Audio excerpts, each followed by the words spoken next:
Out of curiosity, do either one of you know the definition of insanity? I think you're referring to doing the same thing over and over again and expecting a different result. Oh, okay. That's exactly what I was referring to. And it sounds like that is what this party is good at. But I want to talk about the theme of the day. Commissioner, you have said over and over and over the word complicated.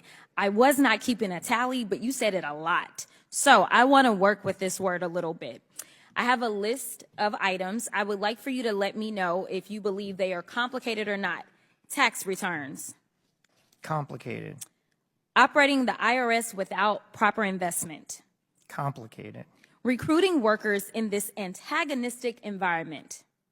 Complicated. Auditing millionaires and billionaires. Complicated.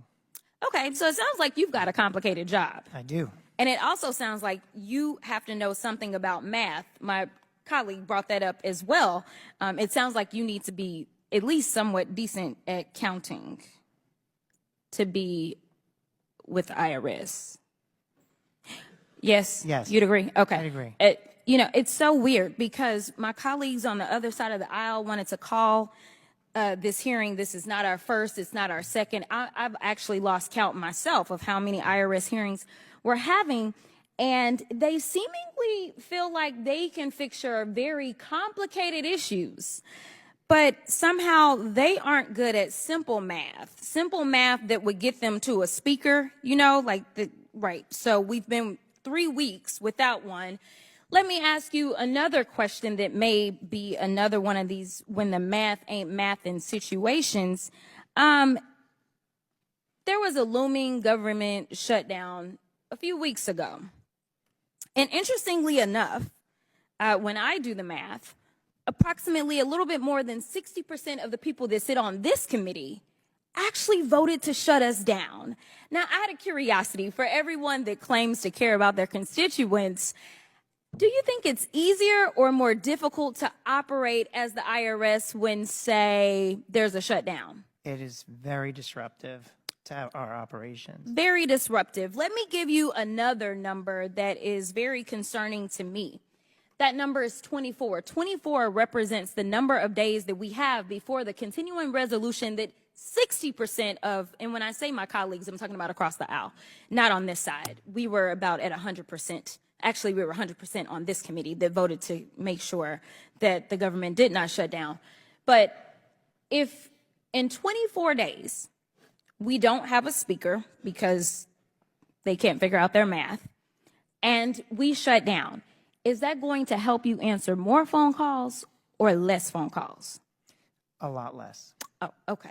All right. So it sounds like we have a lot of performative politics that is taking place because yet another number that was mentioned, and I believe you brought this number up, was $540 billion. You also talked about appropriations, and you talked about the fact, and I want to be clear about this $540 billion. This $540 billion is a net number, correct? This is not a net zero, like it's going to cost $540 to go get it, and that's how much we're going to get. We're talking about netting $540 billion, correct? $540 billion. I would say we're on track under current course and speed to get about 70 back, so our hope is we'll be at 470. But yeah, it's $470 billion, which is what's owed versus what's paid. Okay. Very good. How is it that the American people should believe that the majority party has the ability to solve your complex issues when, number one, they don't pay attention to history, which was defunding this organization has not helped their constituents, but hurt their constituents? And let me add to that. The last time I checked, America is growing. So you were defunding your organization as we were ending up with more people, which means that you have more work, correct?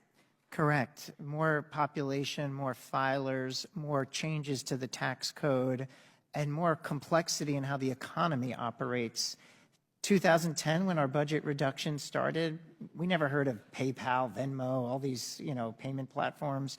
The gig economy changes, and it's great, but we have to invest and be ready to be effective tax administrators as the world changes. That's why it's important to keep our funding at pace. I agree. And as the child of an IRS worker, I absolutely want to thank you for what you do.